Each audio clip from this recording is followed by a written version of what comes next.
Ya, nampaknya adegannya akan berbahaya juga ya, Ari. Berbahaya ini.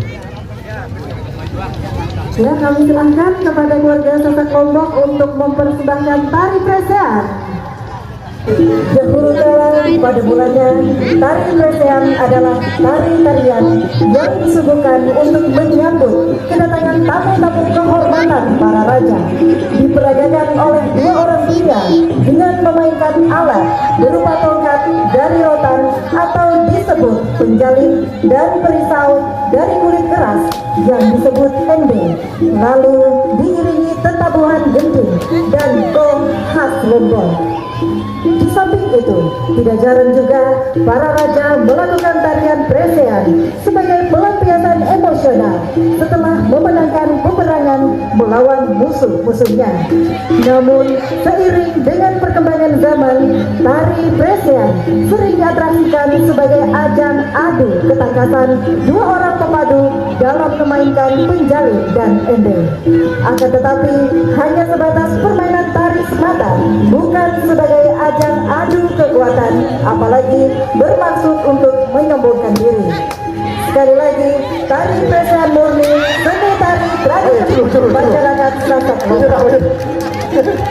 Masih semangat ya, walaupun sudah berusia lanjut, tetap semangat melestarikan budaya. Oke, ada lagi penantang nih.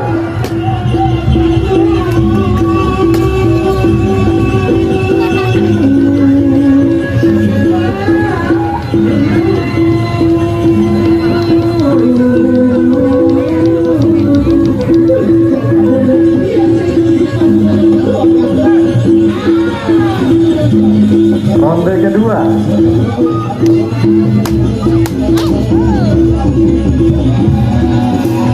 Ya, jadi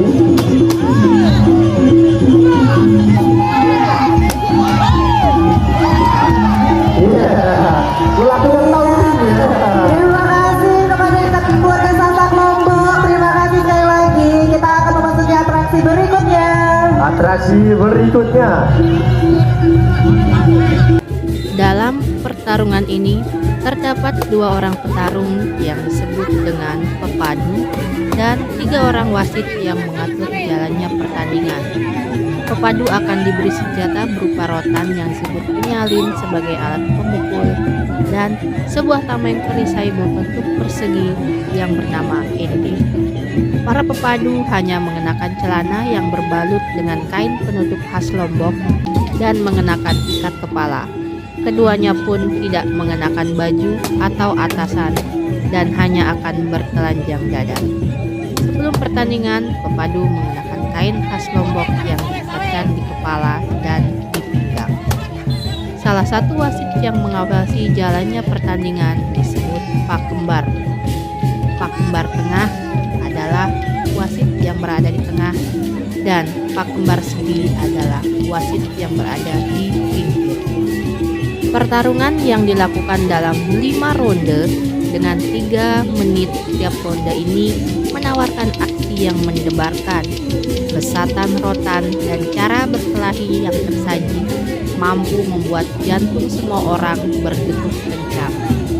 Pukulan yang dihasilkan bisa membuat pepadu mengalami luka di bagian badan, bahkan bisa membuat luka bocor di kepala. Jika sudah begitu, presean akan dihentikan dan diganti dengan pepadu lainnya.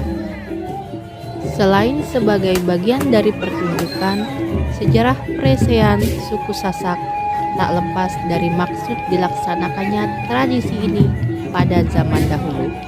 Terdapat 2 alasan yang mendasari dilakukannya tradisi presean. Pertama adalah untuk menyeleksi para prajurit di masa berdirinya Kerajaan Lombok. Para pemenang presean inilah yang dianggap sebagai kandidat terkuat dan dipilih sebagai prajurit. kedua adalah sebagai tradisi untuk meminta hujan yang dilakukan pada bulan ke-7 kalender suku Sasak. Hal ini karena ketika pepadu meneteskan darah ke tanah, maka dipercaya akan turun hujan pada saat itu juga. Jika salah satu pepadu mengeluarkan darah, maka akan dianggap kalah, sehingga pemenang bisa langsung ditentukan. Sementara, jika dalam 5 ronde belum ada pepadu yang kalah, maka keputusan siapa pemenangnya berada di tangan para pakembar. Meskipun dalam pertarungan ini menampilkan unsur kekerasan, namun Presean memiliki pesan damai. Setiap pepadu dituntut memiliki jiwa yang berani, rendah hati, dan tidak dendam. Selesai bertarung, mereka akan saling berpelukan. Demikian sejarah singkat tentang Presean. Terima kasih.